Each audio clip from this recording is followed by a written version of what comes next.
क्या कर रही हैं मम्मा? सुभान घर आया तो युसरा के रूम में दाखिल हुआ। बहरोज की तस्वीर को हाथ में लिए इसे देख रही थी। सुभान की आवाज़ पर चौंकी। कुछ नहीं, तुम्हारे बाबा से बात कर रही थी। तुम कब आई? युसरा ने मुस्कुराकर तस्वीर एक साइड पर रखकर सुभान से पूछा।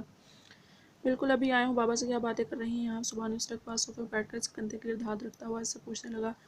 यही शिकवा कर रही थी बहरोज से कि मुझे सारी ज़िंदगी बेवकूफ़ बनाते रहे, झूठ बोलते रहे कि मुझे सबसे ज़्यादा चाहती है और हमेशा मेरे साथ रहेंगी, और देखो अपनी औलाद की खुशियाँ देखकर मुझे तनहा छोड़कर चले गए। ये कौन सी मोहब्बत है भला? युसरा सुभान के कंधे पर सर रखकर इसे बोलने लगी। बाबा ने सबसे ज़्यादा आपसे मोहब्बत की है, आप ही को चाहा है, इसके बाद हमारा नंबर आता है। अक्सर हल्के फुल्के बुखार में वो मुझसे फ़ौरन कहते थे कि मेरे बाद अपनी मम्मा का ख्याल रखना, और अपनी तबीयत ख़राबी में भी उनको आपका ही एहसास रहता था। सुभान के मुंह से बहरोज का जिक्र सुनकर इसके कंधे से लगी युसरा की आंखों से आंसू जारी हो गए। बस मेरी सीरत की और रनम की खुशियाँ देखकर, हमें अपनी ज़िंदगी मुतमईन देखकर उन्होंने फ़ौरन हमेशा के लिए अपनी आंखें बंद कर ली। बहरोज के जिक्र से सुभान के लहजे में अफसरदगी शामिल होने लगी। तुम्हारे बाबा की मुझे बहुत याद आती है। सुभान से युसरा की ने सुभान के कंधे पर सर उठाकर इसको देखते हुए कहा। तो आप मुझसे या सीरत से बाबा का जिक्र कर लिया अगर, मगर ये रोया मत करें, मुझे तकलीफ होती है। सुभान युसरा के आंसू साफ करता हुआ इससे बोला। अच्छा ये बताएं सीरत कहाँ पर है? आज कहीं भाई डिनर का प्रोग्राम रख लेते हैं, 1 घंटे बाद हम निकलेंगे और नेक्स्ट डे हम तीनों आनी की तरफ चलेंगे। काफ़ी दिन हो गए हैं हम इनकी तरफ चक्कर लगाए हुए। सुभान ने युसरा को उदास देखकर प्रोग्राम बना लिया। सुभान ने सोचा इस तरह वो अपने कमरे में तन्हा रहेगी तो मज़ीद इसकी तबीयत ख़राब होगी, इसलिए सुभान को युसरा की फ़िक्र होने लगी। कब आए तुम? मालूम है आज मेरा दिन कितना बोर गुजरा। अब क्या बताऊँ। सुभान बेडरूम में दाखिल हुआ तो मैगज़ीन देखती हुई सीरत इसको देखकर बोलने लगी। सीरत अगर इतनी ही बोरियत का शिकार होती हो तो थोड़ी देर मम्मा के पास बैठ जाया करो, वो भी अकेली बोर होती हैं। सुभान ने नॉर्मल अंदाज में सोफे पर बैठकर शूज़ उतारते हुए उसे मशवरा दिया। ये भी रही सही है, मैं तुमसे अपनी बोरियत का जिक्र कर रही हूँ और तुम मम्मा की बोरियत का जिक्र कर रहे हो। उन्होंने ये नहीं बताया कि मैं सुबह से दोपहर को उनके पास ही थी और आज तो मैंने खुद उनको मेडिसिन भी दी है। सीरत मैगज़ीन साइड पर रखती हुई मुंह बनाकर बोली। सीरत मम्मा ने मुझे तुम्हारे बारे में कोई जिक्र नहीं किया। तुमने अपनी बोरियत का बोला तो मैंने तुम्हें मशवरा दिया है। ब्लू शर्ट कहाँ है मेरी? सुभान वार्डरोब में अपनी शर्ट तलाश करते हुए कहा पूछने लगा। मैंने तो सुबह कहा था कि प्रेस करवा देना। ही शायद ना कामचोर है बहुत, मैं अभी इससे पूछती हूँ। इस घर में सीरत सुभान से बोलते हुए रूम से बाहर जाने लगी तो सुभान इसका बाजू पकड़ा। सीरत शाहिदा इस घर में काफ़ी अरसे से काम कर रही है और मम्मा पापा कभी नौकरों के साथ मिसबिहेव नहीं करते हैं। प्लीज़ तुम थोड़ा आराम से बात किया करो। कल भी तुमने उसको कितनी बातें सुनाई हैं। सुभान उसको प्यार से समझाते हुए बोला। तो फिर तुम शाहिदा से खुद पूछते हो, मेरी तो हर बात पर टोकते रहते हो मुझे। सुभान सीरत से अपना बाजू छुड़ाते हुए बोली। मैं क्यों पूछूँ शाहिदा से? तुम मेरी बीवी हो, बीवी का फ़र्ज़ होता है अपने शौहर की ज़रूरतों का ख्याल रखें। मैं बस तुमसे यही कह रहा हूँ कि नरमी लाकर लहजे में बात किया करो। सुभान ने अभी भी तहम्मुल से इसे समझाते हुए कहा तो सीरत चुप हो गई। सुभान की यही बात अच्छी लगती थी कि वो दूसरे मर्दों की तरह छोटी छोटी बातों पर चीखों पुकार शुरू नहीं कर देता था। अच्छा 2 मिनट रुक जाओ, मैं खुद प्रेस करके ला रही हूँ। सीरत बोलते हुए रूम से बाहर जाने लगी तो सुभान ने इसका हाथ थामा। रहने दो, मैं कोई और शर्ट पहन लेता हूँ, तुम जल्दी से तैयार हो जाओ। आज मैं मम्मा और तुम दोनों को हम डिनर रात का बाहर करेंगे। सुभान इससे अपने प्रोग्राम के बारे में आगाह करते हुए बोला। जी नहीं, आज मैंने तुम्हारे लिए खुद अपने हाथों से तुम्हारी पसंद का खाना बनाया है, वो भी इतनी मेहनत से। सीरत ने इसको घूरते हुए कहा तो सुभान ने इसके दोनों हाथों पर अपने होंठ रखकर इसे करीब किया। यार मम्मा से बोल चुका हूँ डिनर का तुमने अपने हाथों से मेरे लिए खाना बनाया है तो मैं वही खाना कल खा लूँगा। प्लीज़ अभी मेरी बात मान लो। सुभान के इतने प्यार से बात करने पर सीरत मुस्कुरा दी और तैयार होकर आती हूँ। फिर सुभान को सीरत की यही बात पसंद थी कि वो किसी बात को ना का मसला नहीं बनाती थी और फ़ौरन मान जाती थी। रनम शाम में शावर लेकर निकली। बेडरूम की खिड़की से बाहर झाँका तो मौसम और आलूद था। उफ, लगता है बारिश हो जाएगी थोड़ी देर में, रनम सोचती हुई जल्दी से टेरेस में गई। आज सुबह ही इसने नूरा से हफ्ते भर के मैले कपड़े धुलवाए थे। अगर बारिश में वो भीग जाते तो दूसरी बार इसको मेहनत करनी पड़ती, क्योंकि नूरा पहले ही इसे अपनी कल की छुट्टी से आगाह कर दिया था। टेरेस में पहुँच जल्दी जल्दी से रस्सी पर मौजूद टंगे कपड़े उठाने लगी। वो शावर लेकर निकली थी। गीले बाल इसकी कमर को छू रहे थे जिनसे इसने ड्राई नहीं किया था। वजह यह थी कि बारिश से पहले वो टेरेस पर मौजूद कपड़े लाकर वार्डरोब में रखना चाहती थी। जल्दी जल्दी में इसने दुपट्टे का भी ध्यान नहीं दिया। वो अपना दुपट्टा भी बेडरूम में छोड़कर आ गई थी क्योंकि इसका सारा ध्यान बादल की तरफ था। हाथ जल्दी जल्दी चलाती वो रस्सी पर मौजूद कपड़े उतारने में मसरूफ़ थी।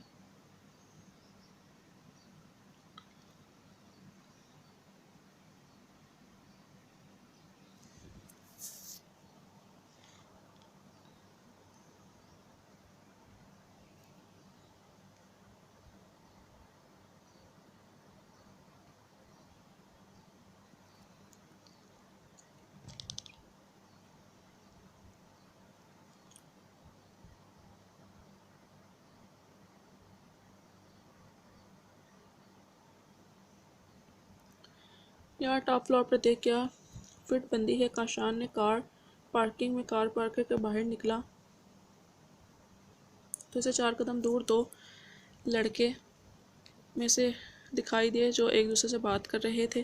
बंदी टाइट है मगर अफसोस की मैरिड है, वरना मैंने सोचा था कि कहीं से इसका नंबर मालूम कर लिया जाए। दूसरे लड़के ने अपने दोस्त से तबसरा करते हुए कहा। काशान ने लड़कों की पुश्त पर खड़ा था इसलिए वो काशान को नहीं देख सके, मगर काशान ने अपने फ्लैट के टेरिस पर नजर आती रनम को देखा जो बगैर दुपट्टे के खुले बालों के साथ रस्सियों पर से धुले हुए कपड़े उतारने में मसरूफ थी। रनम को बगैर दुपट्टे और गहरे गले में देखकर काशान का खून खौलने लगा। वो बिल्कुल लापरवाही के अंदाज में बस अपने काम में मसरूफ थी। मैरिड है तो क्या हुआ, हमने कौन सा शादी करनी है, फिगर चेक कर कितना टाइट है।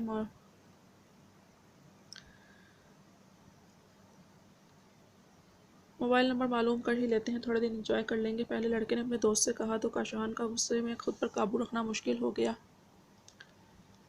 वो इन दोनों लड़कों को घूंसों और मुक्कों से तवाज़ा करने के बाद घर पहुंचा जब तक बारिश भी स्टार्ट हो चुकी थी।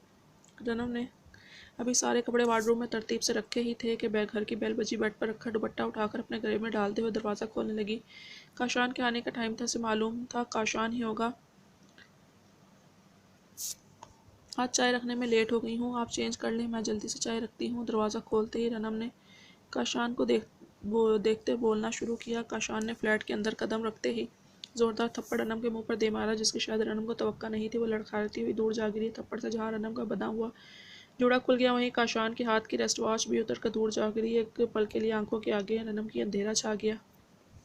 सर ऊपर करके रनम ने बेयकीनी से काशान को देखा। काशान लब बींचता हुआ इसको घूर रहा था। रनम के देखने पर वो तेजी से इसके करीब आया। मुझे उल्लू का पट्टा समझ रखा है कि तुमने गैर मर्दों के सामने बगैर दुपट्टे के आने में कोई झिझक नहीं, और शौहर के सामने दुपट्टा लेकर ड्रामा करना याद आता है। वो रनम के बालों को मुट्ठी में जकड़ कर इसे उठाता हुआ बोला और साथ इसका दुपट्टा गले से खींचकर दूर फेंका। काशान की गरजदार आवाज़ के साथ बादल भी जोर से गरजा था। क्या कह रहे हैं आप काशान? रनम ने रोते हुए खौफजदा होकर काशान को देखते हुए पूछा। काशान ने रनम के बालों को मुट्ठी में जकड़कर इसे बेडरूम में लाकर बेड पर फेंका और खुद रूम से बाहर निकल गया।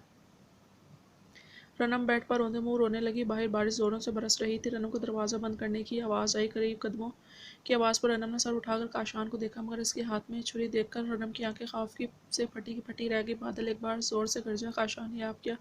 खौफ के मारे रनम के मुंह से अल्फाज नहीं निकल रहे थे। काशान बेड पर चढ़कर इसके बेहद करीब बैठा। 1 माह पहले तुम्हें मालूम है मैंने तुम्हारे बाजू पर सिगरेट क्यों लगाई थी?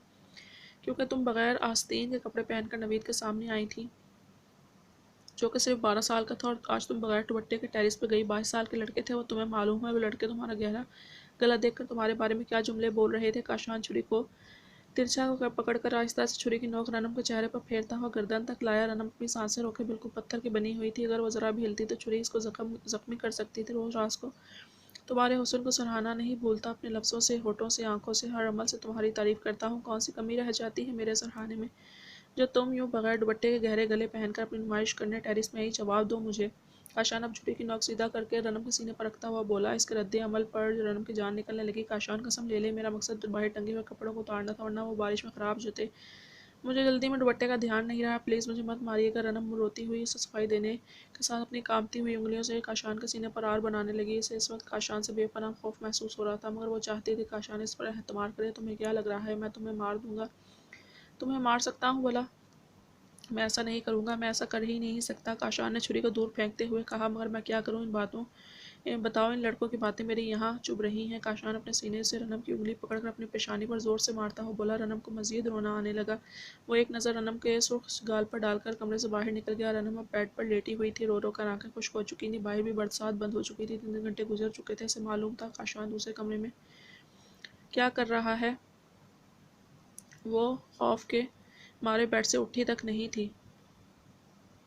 छुरी वहीं बेडरूम में पड़ी थी, जिसे देखकर रनम थोड़ी देर बाद खौफजदा नजरों से देखती। जैसे ही काशान दोबारा बेडरूम में आया, रनम ने खौफ के मारे आंखें बंद कर ली और काशान पे ये तासुर छोड़ा कि वो सो रही है। काशान चलता हुआ बेड के पास आया और इसके करीब आकर बैठा। काशान ने अपना हाथ उठाकर देखा जिससे इसने रनम को थप्पड़ मारा था। इसकी उंगलियों में हल्की हल्की सनसनाहट का एहसास अभी तक मौजूद था। फिर रनम के गाल का क्या हाल हुआ होगा। काशान ने रनम के चेहरे पर आए बालों को हटाकर इसका गाल देखा। अब इसके गाल पर सुर्खी के बजाय सूजन थी। शायद थप्पड़ जोरदार खाने के बाद वो बुरी तरह फर्श पर गिरी थी, इस वजह से इसका गाल सूज चुका था और नीचे वाला होठ भी फटा हुआ था। शायद काशान के हाथ में मौजूद रेस्टोरेंट रनम के होंठ जख्मी कर गई थी। काशान ने अपने हाथ की उंगलियों से इसके गाल को छुआ और अब वो इसके होंठ के जख्मों को छूकर महसूस कर रहा था। आज रनम इसके पसंद का खाना बनाया था और इस वक्त काशान रनम के खाने के लिए ही बुलाने आया था। काशान को मालूम था रनम इस वक्त जाग रही है और इसको देखकर सोती बन गई है। काशान कुछ कहे बगैर बेड से उठकर कमरे की लाइट बंद करके अपनी साइड पर आकर बेड ग्राउंड से टेक लगाकर बैठ गया और स्मोकिंग करने लगा। रनम को मालूम नहीं वो कब तक सिगरेट फूंकता रहा और शायद इसने भी रात का खाना नहीं खाया था। रनम ने नींद की एक्टिंग करते करते सच में नींद की वादियों में उतर गई थी और वो नींद में भी अपने गाल पर काशान के होठों का लिप्स महसूस कर सकती थी।